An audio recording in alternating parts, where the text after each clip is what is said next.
એટલા બધા ગ્રુપ થઈ ગયા છે ને એટલી બધી લડાઈ છે કે એ લોકો જ એકબીજાને એક્સપોઝ કરે છે, કારણ કે ભરપૂર સેટિંગ અને ભ્રષ્ટાચાર એમાં હતો. ભારતીય જનતા પાર્ટીએ જે ડિસિઝન્સ લીધા હતા એ ડિસિઝન્સ ખોટા છે. ખરેખર પદાધિકારીઓની નિષ્ફળતા છે કે પછી અધિકારીઓ એમનું સાંભળતા? અધિકારીઓ સામે પગલાં લઈ નથી શકતા. એમની પાસે એવું તો શું ખોટું કરાવ્યું છે કે અધિકારીઓ બહાર બોલશે તો એ લોકોની પોલ ફૂટી જશે.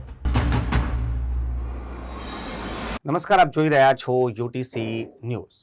વડોદરા મહાનગરપાલિકાનું જે બોર્ડ છે તેના 4 વર્ષ પૂર્ણ થઈ ગયા છે અને હવે આ વર્ષ જે આવશે 1 વર્ષમાં ચૂંટણી પણ થશે.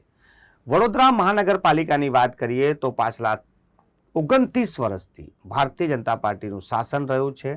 વડોદરા શહેરમાં અત્યારે જ્યારે લાસ્ટ બોર્ડ મળ્યું હતું, જ્યારે સભા મળી હતી, ત્યારે તેમાં વિપક્ષની સાથે સાથે ભારતીય જનતા પાર્ટીના કાઉન્સિલરો પણ હવે સમસ્યાઓ પર વાત કરતા થયા છે. વડોદરા શહેરમાં કોર્પોરેશનમાં કઈ કઈ સમસ્યા છે અને હવે જ્યારે ભારતીય જનતા પાર્ટીના નેતાઓ પણ બોલવા લાગ્યા છે તો આ ખરેખર ગંભીર છે. આ ગંભીર કેવી રીતે થઈ ગઈ, કેવી રીતે આને રોકી શકાય, તેના માટે આપણી સાથે વાત કરવા માટે પૂર્વ વિપક્ષી નેતા અમી રાવત છે, જેઓ હાલ કાઉન્સિલર પણ છે. અમીબેન, તમે વિપક્ષી નેતા પણ રહી ચૂક્યા છો અને લાંબો સમય તમે કાઉન્સિલર રહી ચૂક્યા છો. વડોદરા શહેરની સમસ્યાઓ પર વિપક્ષ તો બોલતું હતું, પરંતુ હવે સત્તા પક્ષના લોકો પણ બોલવા લાગ્યા છે. હવે તમને સમર્થન, તમારો પણ તાકાત વધી છે સભામાં? પહેલા વિપક્ષ તરીકે અમે તો હંમેશા તમામ ઇસ્યુનો અવાજ ઉપાડ્યો જ છે. એટલે હદ સુધી કે ગત બોર્ડમાં તો તમામ મોટાભાગની સભાઓ મેં નીચે ફ્લોર પર બેસીને કાઢી છે અને ભારતીય જનતા પાર્ટીએ જે ડિસિઝન્સ લીધા હતા એ ડિસિઝન્સ ખોટા છે, એમાં ભ્રષ્ટાચાર છે, શહેરનું અહિત છે, એ પુરાવા સાથે રજૂઆતો કરી છે. તેમ છતાં શાસક પક્ષના જે પદાધિકારીઓ હતા એમના પેટનું પાણી નહોતું હલતું, કારણ કે ભરપૂર સેટિંગ અને ભ્રષ્ટાચાર એમાં હતો. અને આપને ખ્યાલ જ છે, અગોરા મોલથી સ્ટાર્ટ કરીએ તો અગોરા મોલ, ઓડનગર, જનમહેલ, બુલેટ ટ્રેન જે કમાટી બાગમાં આવી, તાપીની વાત કરીએ, કાં તો ટ્રાન્સપોર્ટ હબની વાત કરીએ, અને તમામ હાઉસિંગ પ્રોજેક્ટ સહકારનગર હોય, સંજયનગર હોય, ઓડનગર હોય, તમામ વિશે ખૂબ લાઉડલી અમે અવાજ ઉઠાવ્યો હતો કે આમાં શહેરનું અહિત છે, લોકોનું અહિત છે અને શહેરને મોટું નુકસાન થાય છે.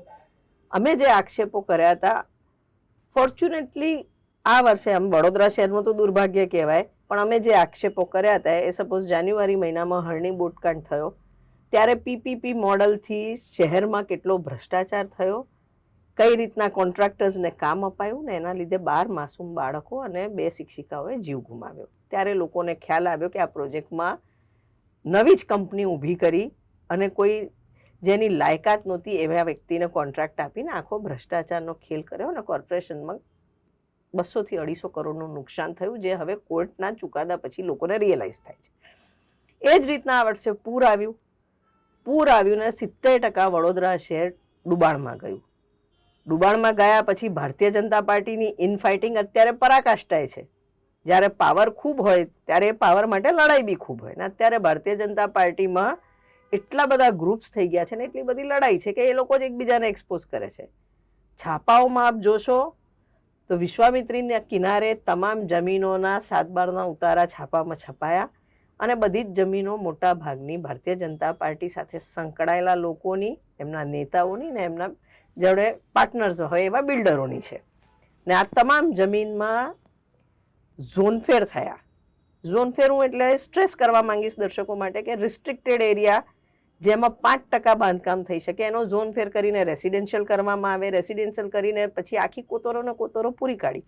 આ રીતે વિશ્વામિત્રી નદીનો પટ વડોદરા શહેરમાં છે એ આખો પટ પૂરી નાખવામાં આવ્યો ને હજી બી એવા ઝોનફેરના પેતરા ચાલુ છે. તલસટમાં 3 લાખ ચોરસ ફૂટ જગ્યાનું અત્યારે બી નોટિફિકેશન બહાર પડ્યું છે ઝોનફેર કરવાનું. તો આખીને આખી નદી પૂરી કરી તો પાણી જાય ક્યાં? એ જ રીતે સ્ટોર્મ વોટર ડ્રેનના ભ્રષ્ટાચાર બી હવે આવી ગયા માથે, કારણ કે છેલ્લા 10 વર્ષમાં 1250 કરોડના સ્ટોર્મ વોટર ડ્રેન્સમાં ખર્ચો કર્યો. 1250 કરોડનો ખર્ચો કર્યા પછી દર વર્ષે 6 થી 7 કરોડ રૂપિયા એના ONMમાં મેન્ટેનન્સમાં ખર્ચો થાય છે. તેમ છતાં બી છેલ્લા તમે 5-7 વર્ષમાં જોઈ લો, પહેલા જ વરસાદમાં તમામ મીડિયાની હેડલાઇન્સ હોય છે પ્રી મોન્સૂન કામગીરીની પોલ ખુલી. પ્રી મોન્સૂન કામગીરી એટલે જે 8 કરોડ રૂપિયા સ્ટોર્મ વોટર ડ્રેન સાફ કરવાના હતા, એ ડ્રેનમાંથી પાણી નદી નાળામાં પહોંચ્યું નહીં.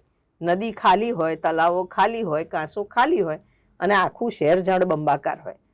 લોકો આમ કોમેન્ટ લખે છે ફેસબુકમાં કે શાંઘાઈ બનાવવાના હતા, સિંગાપોર બનાવવાના હતા, બની ગયું વેનિસ, નાવડીઓ ફરતી થઈ. ઇનફેક્ટ અમુક લોકોએ તો નાવડીઓ ખરીદી આ વર્ષેના પૂર પછી. તો વડોદરા શહેરની આ પરિસ્થિતિ માટે જવાબદાર શાસકો હવે લોકોમાં જઈ નથી શકતા, કોર્પોરેટર્સ જઈ નથી શકતા, ને ચૂંટણીનું વર્ષ છે અને ઇનફાઇટિંગ હાઈ છે, એટલે કદાચ હવે સભામાં બી એના પડઘા પડે છે. વિપક્ષ તો બોલતું હતું, પણ ત્યારે અમારો અવાજ, અમે માઇનોરિટીમાં હતા, દબાવી દેવામાં આવતો હતો. એવું કહેવામાં આવતું હતું કે અમને લોકો વર્ષોથી ચૂંટીને મોકલે છે, અમે જે કરીએ છીએ લોકોને ગમે છે, અમે સાચું જ કરીએ છીએ, એટલે અમને વોટ મળે છે. પણ હવે પ્રજામાં જાય છે તો લોકો પ્રશ્ન પૂછે છે, એટલે સભામાં પોઈન્ટ રેસ કરવું પડે છે. કોઈને ગંદુ પાણી, પીવાનું ચોખ્ખું પાણી નથી આપી શકતા, પ્રેશરથી પાણી નથી આપી શકતા, અડધા શહેરને અનટ્રીટેડ પાણી આપીએ છીએ. કહેવાય પીવાનું પાણી કેવું હોય તો કલરલેસ, ઓડરલેસ લિક્વિડ.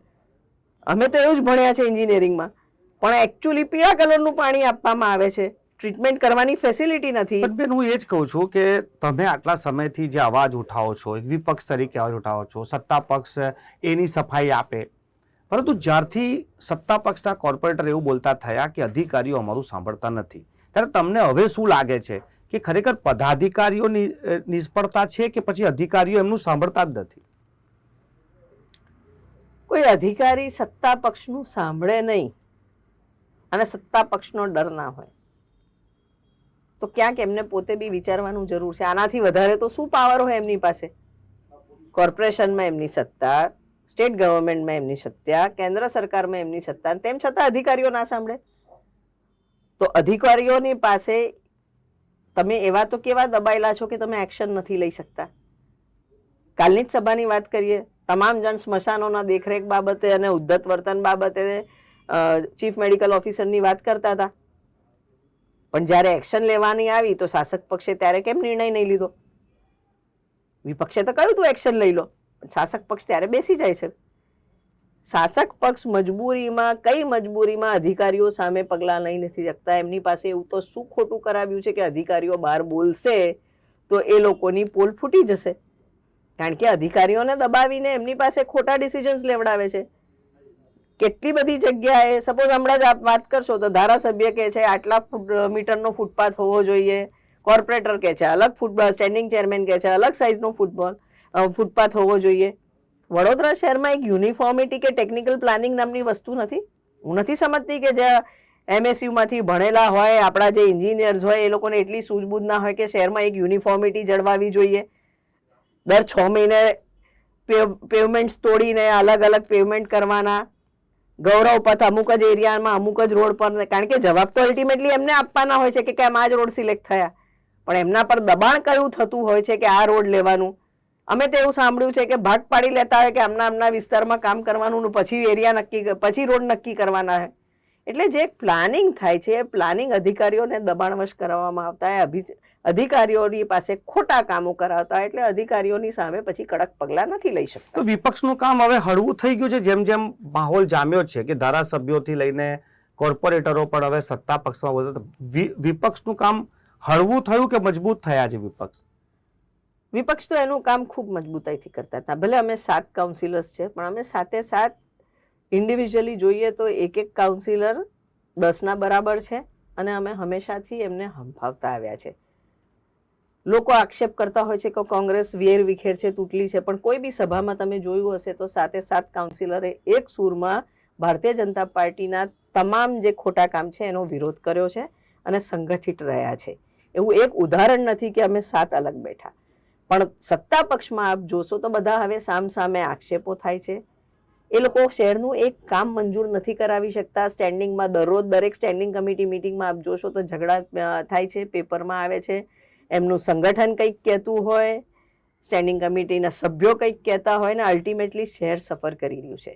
જ્યારે ચીફ મિનિસ્ટરને આવીને બરોડામાં એવું કહેવું પડે છે કે વડોદરામાં વિકાસ નથી થઈ રહ્યો કમ્પેર્ડ ટુ અધર સિટીઝ, ત્યારે વડોદરા શહેરના નાગરિકોએ હવે તો વિચારવાની જરૂર છે. જે લોકો પૂરમાં સપડાયા, જે લોકો હરણી બોટકાંડ જેવા દુર્ઘટનાઓ જોઈ, એ લોકોએ હવે સમજવાની જરૂર છે કે જે સત્તા પક્ષના નેતાઓ છે એ એક નામથી અહીંયા ચૂંટાઈને આવે છે, એમના પોલિટિકલ નેશનલ લેવલના માર્કેટિંગથી જીતીને આવે છે, પણ ગ્રાઉન્ડ લેવલે લોકલ લેવલે બધા જ નિષ્ફળ ગયા છે. અને લોકલ સમસ્યાઓ એટલી હદ સુધી છે કે વડોદરા શહેરમાં એક વિસ્તાર એવો નથી જ્યાં ચોખ્ખું પાણી મળે, પ્રેશરથી પાણી મળે. વડોદરાની એક નદી કે તલાવ ચોખ્ખું નથી, તમામ જગ્યાએ ગટરના પાણી છે. વડોદરાનું એક વરસાદી કાંસ એવું નથી જ્યાં ડ્રેનેજના પાણી નથી. વડોદરાનું એક બી એસટીપી એક્સેપ્ટ ફોર એકાદ જે નવું બન્યું તેમાં 100% એના જે પાણીનો નિકાલ થાય છે એ સ્ટેન્ડર્ડ્સ પ્રમાણે હોય. 300થી વધારે પોલ્યુશન કંટ્રોલ બોર્ડે એમને નોટિસીસ આપી છે. વડોદરા શહેરની બસ સેવામાં અમે કરોડો રૂપિયાના ભ્રષ્ટાચાર સાથે પુરાવા આપ્યા છે, પણ 2 વર્ષથી ઇજારદાર પર કોઈ પગલાં નથી લેવાતા કારણ કે રાજકીય દબાણ હોય છે એમાં. એ જ રીતના અમે જે અગોરા સિટી સેન્ટરની વાત કરેલી એનું ક્લબ હાઉસ તોડ્યું, આજ નહીં તો કાલ દિવાલ બી તોડવી પડશે, અને એમાં 750 કરોડની રિકવરી આવી LICની. તો આપ વિચારો, 84 કરોડનો પ્રોજેક્ટ જે હતો ગરીબોનો ઘર બાંધવાનો, એમાં 750 કરોડની રિકવરી તો LICની આવી. તો ડેવલપર કમાવાનો કેટલું? ને આ તો પહેલો PPP પ્રોજેક્ટ હતો હાઉસિંગનો. એના પછી તો ઓડનગર અપાયું, સંજયનગર અપાયું, સહકારનગર અપાયું, એકતાનગર અપાયું, ને તો આનાથી ખૂબ મોટા પ્રોજેક્ટ્સ હતા. માધવનગર, કેશવનગરની જમીનો બી PPPમાં અપાઈ. તો આ જે બધા બિલ્ડરો કમાય છે, આ કમાવા માટે જે રીતના રાજકીય પ્રેશર્સ આવતા હોય તો અધિકારી સામે કઈ રીતના બોલી શકે? એ જ રીતના જે અધિકારી પાસે તમે દબાણ કરીને ઝોન ફેર કરાવ્યા હોય એમને એક્સટેન્શન પર એક્સટેન્શન આપવા પડે, એમની સામે તમે પગલાં ના લઈ શકો. તમે જેટલી પણ સમસ્યાઓ બતાવી એ તો પબ્લિક પણ એને ફેસ કરી જ રહી છે. પૂર હોય કે પછી ઘર હોય કે બધું ફેસ કરી, અને પબ્લિક બધું જોઈ રહી છે. રોજે રોજ છાપામાં આવી રહ્યું છે, લોકો સાંભળી રહ્યા છે, વાંચી રહ્યા છે. એવું કેમ બને? તમે એક રાજકીય છો, તમે તો અનુભવ હશે તમને. આવું કેમ બને છે કે પછી વોટિંગ જ્યારે થાય ત્યારે એ તમને એટલો બધો સમર્થન પબ્લિકનો નથી મળતો ને ત્યાં મળે છે? તો તમે શું લાગે, શું કારણ હશે આનું? વેલ, અમે જે વિસ્તારમાં કામ કરીએ છીએ ત્યાં તો અમને સમર્થન મળે છે. અમે છેલ્લી 2 ટર્મથી અમારી પેનલ જીતે છે, જે ભારતીય જનતા પાર્ટીના ઉમેદવારો અમારી સામે હતા. સ્ટ્રોંગ ઉમેદવારો મૂકેલા, ખૂબ ખર્ચો બી કર્યો, તેમ છતાં પબ્લિકે અમારા પર વિશ્વાસ મૂક્યો છે. અમારા લોકોના વિશ્વાસ પર અમે 4 કાઉન્સિલર ખરા બી ઉતરીએ છીએ અને તનતોડ મહેનત બી કરીએ છીએ અમારા વિસ્તારના ડેવલપમેન્ટ માટે. પણ ક્યાંક જ્યારે ઇલેક્શન આવે છે તો આ બધા મુદ્દા લોકોમાં ભૂલાઈ જાય છે, એ હકીકત છે. અને વડોદરા શહેરમાં હું વાત કરું તો છેલ્લા 3-4 ચૂંટણી તમે જોશો તો 2010 પછી જે ચૂંટણી થઈ ત્યારે એક સ્માર્ટ સિટીનું ફીતું થયું. એટલે સ્માર્ટ સિટીના નામે ખૂબ મોટા પ્રોપોગેન્ડા થયા. એના પહેલાં વિશ્વામિત્રી રિવરફ્રન્ટનું સપનું બતાવ્યું. ખાલી સપનું બતાવવામાં 4 કરોડનો સર્વે કર્યા, સર્વે કરીને પ્રેઝન્ટેશન કર્યા, અને આખા વડોદરાને થયું કે હવે તો વિશ્વામિત્રી રિવરફ્રન્ટ ખૂબ સુંદર થશે ને અમે નદી કિનારે જોગિંગ કરીશું ને સપના બતાવ્યા. પછી સ્માર્ટ સિટીના સપના બતાવ્યા.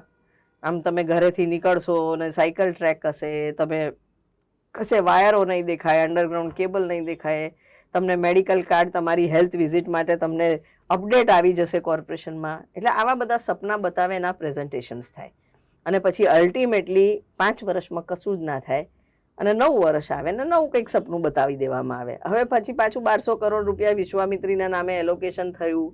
ફરીથી નવલાવાલા સાહેબની કમિટી, જે 15 વર્ષથી નવલાવાલા સાહેબ છે, હવે વિશ્વામિત્રીને પાછું પૂરથી નિવારણ માટે કંઈક નવા જ પ્રપોઝલ્સ લઈને આવ્યા છે, કંઈક નવું તલાવ વિકસાવશે. પણ વિશ્વામિત્રી નદીની બાઉન્ડ્રીઝ ડિક્લેર નથી કરી શકતા. 10 કરોડ આપીને જે પ્રોજેક્ટ્સના રિપોર્ટ બનાવ્યા એ નથી. તો હવે ક્યાંક વડોદરાની સંસ્કારી સમજુ પ્રજા છે એમને બી સચ્ચાઈ જોવાની જરૂર છે. દર વખતે કોઈ સપના બતાવે ને સપના પાછળ દોરવાઈ જઈને હકીકત ભૂલી જઈએ, અને તમે શું ફેસ કરી રહ્યા છે તમે નથી જોતા. તમારા જેટલી બી ટીપી બની એ ટીપીમાં કોઈ બી ટીપીમાં પ્રોવાઇડેડ સુવિધાઓ નથી. તમને 2 ટાઈમ ચોખ્ખું પાણી નથી આપી શકતા 30 વર્ષના શાસનમાં. 30 વર્ષના શાસનમાં એક નવો પાણીનો સ્ત્રોત નથી બનાવ્યો. એક સ્ત્રોત જે બનાવ્યો અત્યારે સિંધરોડ ખાતે, એટલી તો એની ડિમાન્ડ વધી ગઈ ત્યાં પાણીની, ત્યારે આ સ્ત્રોત બન્યો. વડોદરા શહેરમાં વોટર ટ્રીટમેન્ટની ફેસિલિટી નથી. સુએજ અડધું તમારું વિશ્વામિત્રી નદીમાં અનટ્રીટેડ નખાતું હોય ને, એવા શહેરમાં તમે વાત કરો સ્માર્ટ સિટીની, મને એક રોડ બતાવો જે સ્માર્ટ છે. તો આઈ થિંક હવે નાગરિકોને બી સમજવાની જરૂર છે. ખૂબ ખૂબ આભાર બેન, અમારી સાથે ચર્ચા કરવા માટે. આ હતા પૂર્વ વિપક્ષી નેતા અમી રાવત, જેઓ ઘણા સમયથી અમુક મુદ્દાઓ પર બોલતા પણ આવ્યા છે અને આજે અમે જે ચર્ચા કરી રહ્યા હતા કે હવે તો વિપક્ષની સાથે સાથે સત્તા પક્ષના કાઉન્સિલરો પણ વડોદરાની સમસ્યાઓ પર બોલતા થયા છે. પરંતુ યક્ષ પ્રશ્ન એવો છે કે વડોદરા શહેરમાં જ્યારે કોઈ પણ સમસ્યાઓ છે, લોકોને લાગે છે, તો એ મતદાનમાં પરિવર્તન કેમ થતું નથી, જનતા કેમ જાગૃત થતી નથી. અમે કોઈ પક્ષ કે પાર્ટીના સમર્થક કે વિરોધી નથી, પરંતુ જો માહોલ એવો જામતો હોય કે સમસ્યા છે, તો એ સમસ્યા લોકો ચર્ચા કેમ નથી કરતા. અમારો ઉદ્દેશ માત્ર એટલો છે કે જો આપણે તમામ લોકો સમસ્યાઓ પર ચર્ચા કરીશું તો એ સમસ્યાનું નિરાકરણ લાવવા માટે પણ સત્તા મજબૂર થશે અને લાભ શહેરની જનતાને થશે.